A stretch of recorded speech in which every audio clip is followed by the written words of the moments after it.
Reka tubashimire cyane kandi tubifurize kugubwa neza abakunzi ba Ela TV show number 1 mu bice bitandukanye muhereremo. Ndabasuje kandi mbahaye ikaze irambuye cyane kuri uyu mwanya w'amakuru n'ibiganiro dukomeza kugenda tubagezaho. Nibyo twongeye kugaruka kandi iyo tugarutse tuba tuzanye amakuru menshi cyane. Turagaruka kubivugwa mu itangazo ingabo za leta ya Congo FARDC zashyize hanze. Ikibabaje nubwo iryo tangazo FARDC yarishyize hanze, AFC M23 ngo yahigiye gufata umujyi wa Uvira mu minsi mike cyane. Naho mu karere ka Rutsiro yafunzwe ngo akekwaho kwiba ibendera ry'igihugu ku biro by'akagari. Mu yandi makuru biravuga ko President Putin yagize ati igihembo cy'amahoro cyakunze guhabwa abakoze ubusa. Ageze kuri Trump ati sijye ubigena. Iri tangazo reka turihereho y'igisirikare cya leta ya Congo FARDC muri aya makuru yacu, ndetse tugiye kugenda tubagezaho hano kuri Ela TV show.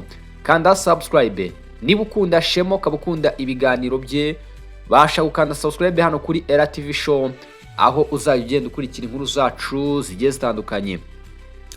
Itangazo ingabo za Congo zashyize hanze zavuze ko leta ya Congo ifatanije n'igisirikare cy'igihugu FARDC batangaje itangazo risaba ko abarwanyi b'umutwe wa FDLR ushyira hasi intwaro ngo no kwishyikiriza inzego z'ubutegetsi cyangwa se MONUSCO mu rwego rwo gushyira mu bikorwa amasezerano ya Washington yasimwe ku itariki ya mbere z'ukwezi kwa 2025. FARDC yasabye abaturage kwitandukanya n'imitwe yitwaje intwaro no gushyikira gahunda ndetse yo gusenya burundu imitwe irwanya amahoro ibarura, ndetse nkuko bigaragara mu by'ukuri ngo aho kandi bivugwa ko igisirikare cya Congo ubuzanga kushyira hasi izo ntwaro bizamuteza ikibazo gikomeye cyane. FDLR yasabwe gushyira hasi intwaro cyangwa ngo ikazahangana n'igisirikare cya leta ya Congo FARDC, naho abaturage ba Congo basabwe kudafatanya n'abarwanyi abari bo bose barimo baramaganwa ku butaka bw'igihugu cya Repubulika ya Demokarasi ya Congo. Ibi ngo bizaba ari mu rwego rwo kugira ngo bafashe ingabo z'igihugu guhangana n'umwanzi. Ibikorwa kandi bishingiye kuri Washington Accord numero tariki ya mbere z'ukwezi kwa 2025. Naho FARDC ngo irateguza ko izakoresha imbaraga zose kubazanga kuba bashyira hasi izo ntwaro. Ubu tuvugana ingabo za leta ya Congo ziravuga ko ikijyanye n'imitwe yitwaje intwaro hano mu burasirazuba bwa Repubulika ya Demokarasi ya Congo bagomba gushyira hasi intwaro bakumva ibyo igisirikare cy'igihugu kivuga. Ngo FDLR igomba gushyira hasi izo ntwaro cyangwa se igahangana n'ingabo za leta ya Congo. Iri tangazo ryashyizweho umukono na Sylvain Kenge, uyu ni umuvugizi w'ingabo za leta ya Congo FARDC, wakomeza kugenda abivuga rero agaragaza ko rwose ngo babyemeye. Ariko kandi ibi bikongera kwerekana cyangwa se mu by'ukuri iyi nkuru irerekana ko igihugu cya Repubulika Iharanira Demokarasi ya Congo cyifuza amahoro mu burasirazuba bwa Congo, mu by'ukuri kikanifuza ko intambara z'urudaca abaturage b'igihugu cya Congo bakomeza kunyuramo zarangira. Bigaragara ko guverinoma ya Kinshasa rwose irimo irerekana ko yiteguye ndetse no gushyira hasi intwaro kw'imitwe yitwaje intwaro, by'umwihariko kugira ngo abaturage bahabwe amahoro. Ibi byerekana ko kandi ari indi mitego myinshi cyane irimo irategwa abarwanyi ba M23. Mu gihe bakanga kumvira ibyo igisirikare cya leta kirimo gusaba, bishobora kuba ikibazo gikomeye cyane. Ariko ndagira ngo babwire ngo nubwo Kinshasa yifuza amahoro arambye, umutwe wa M23 wose yifuza amahoro. Ubu M23 yamaze guhigira gufata Uvira mu minsi mike cyane. Ni inkuru yaje kugenda isohoka. Ihuriro rya AFC M23 rirwanya ubutegetsi bwa Repubulika Iharanira Demokarasi ya Congo ryatangaje ko ngo rifite intego yo gutangira urugamba rwo gufata umujyi wa Uvira mu ntara ya Kivu y'Amajyepfo mu minsi mike cyane iri imbere. Ubutumwa bwatanzwe na guverineri w'intara ya Kivu y'Amajyepfo washyizweho na AFC M23 yitwa Busu Bwangwi Patrick kuri uyu wa tariki 9, ubwo ni kuri uyu wa 4 utambutse ukwezi kwa 2025, ubwo yashyikirizaga abatuye muri centre ya Kamanyola imashini cyangwa se ubwo yagendaga abashyikiriza imashini zigira ingufu z'amashanyarazi cyangwa se transformer.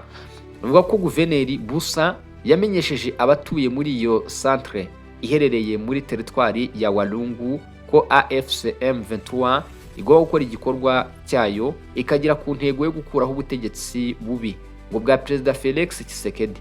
Basaba abaturage ngo babishaka kwiyunga kuri iri huriro. Yabwiye abo baturage ko umugaba mukuru w'abarwanyi ba M23 General Major Sultan Makenga yamutumye kumenyesha abaturage batuye muri Kamanyura ko iri huriro rizatangira urugamba rwo kubohora Uvira mu minsi mike cyane.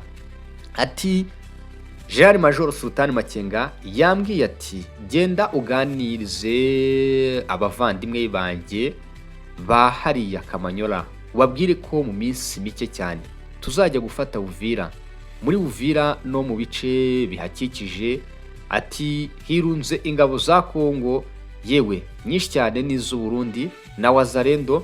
Ati abari mu mutwa William Yakutumba ndetse n'uwitwa John Makanaki biyita ngo abagenerali bose ngo barahiye ko bazasubiza inyuma M23. Ubwo n'amagambo y'umugabo mu gihe yagaragazaga ngo kwinjiramo. Ubwo rero ngo Sultan Makenga yemeje ko ngo bagomba kwinjira, aho kandi ngo ubu rwose AFC yasabye Yakutumba, Makanaki na bagenzi babo ngo ko bareka kugendera mu kigari ngo nk'ikinyoma cy'ubutegetsi bwa RDC ngo bakava muri Uvira hakiri kare mu rwego ngo rwo kwirinda kubura ubuzima. Prof Bareke ngo yagize ati bavandimwe banjye Makanaki, Kamama, Yakutumba, Ngoma Nzito, mwebwe mwese muzahunge mwihuta, nimwumva isasu rya mbere rivuga muzagende bavandimwe banjye, sinshaka ko mupfa. AFC M23 imaze iminsi ihanganira na Wazalendo mu bice bitandukanye bya Kivu y'Amajyepfo. Mu byo iherutse gufata harimo Chulewa ndetse ariko kandi kugeza amagingo ngaya ibyo byose ikaba yaramaze kubyakwa n'igisirikare cya leta ya Congo FARDC.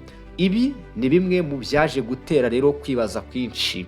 Guverinoma ya Congo iragaragaza ko ishaka amahoro, ariko uruhande rwa M23 rwo rukagaragaza ko rushaka intambara.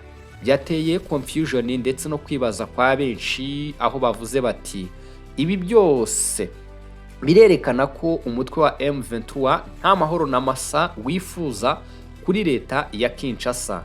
Babandi bati Perezida Felix Tshisekedi Kilombo numwe mu bakabaye bakoresha ubwenge bwe bwose ngo akabona ko abarwanyi ba M23 batifuza amahoro habe namba, yarangiza ngo agakoresha imbaraga ze zose zo kurwanya uyu umutwe nyeshyamba za M23.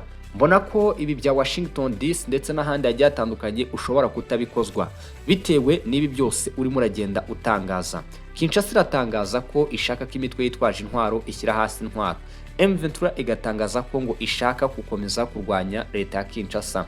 Abakurikirana hafi ibibera muri izi ntambara avuga ko ngo Kinshasa yakabaye ireba kure ikamenya ko iyi AFC nta kindi kintu yifuza, nta mahoro yifuza, ahubwo ngo yifuza intambara. Uyu mutwe wa M23 nta munsi n'umwe wigeze werekana ko ushaka gushyira hasi intwaro, nkuko akanama gashinzwe umutekano ku isi yose kabitangaza kavuga ko umutwe nyeshyamba za M23 ugomba kuva mu bice wafashe cyangwa se ugarambika hasi intwaro, ariko uyu mutwe wo ntiwigeze ugaragaza ubushake. Ibi ngo byakabaye bihisomo leta ya Kinshasa no kumenya kure ko intambara ari izasoza amakimbirane ari hagati cyangwa se intambara ziri mu gihugu cyayo zimaze kwivugana abaturage benshi. Ibi byose rero byakabaye ngo isomo rikomeye cyane. Aya magambo akomeye ya M23 ikomeza kugenda ivuga ngo uwitwa Beto Antoine Felix Tshisekedi Kilombo akabyitaho kurusha ibindi byose ni intambara ibera mu burasirazuba bw'igihugu cya Kongo. Ariko kandi ku yandi makuru twavuze ko tugomba kubagezaho duhiniye hano ibi birimo birabera mu burasirazuba bw'igihugu cya Kongo. Mu karere ka Rutsiro bivugwa ko ngo yafunzwe akekwaho kwiba, ubwo ni mu gihugu cy'u Rwanda, ibendera ry'igihugu ku biro by'akagari.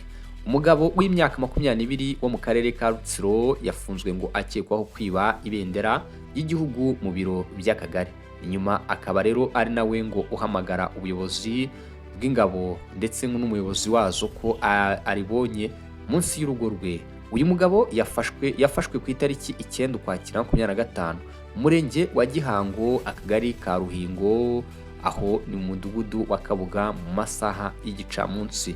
Nyuma y'iperereza ry'inzego zitandukanye, umunyamabanga nshingwabikorwa w'umurenge wa Gihango Rutayisire mu Nyambaraga Deogratias yahamagarije ikinyamakuru Igihe ati mu masaha y'igitondo nibwo twamenye ko ku biro by'akagari habuze ibendera, dutangira gushakisha, maze umugabo w'imyaka 22 ahamagara ubuyobozi, ndetse kandi ahamagaye umuyobozi w'ingabo ko abonye yabahamagaye umuyobozi w'ingabo ngamubwira ko abonye ibendera munsi y'urugo rwe, ngo nkuko bigaragara bagezeyo ngo basanga risa nkaho ritaharaye, ahubwo ngo rihashyizwe muri icyo gitondo, ari naho rero ngo twahereye tumufunga.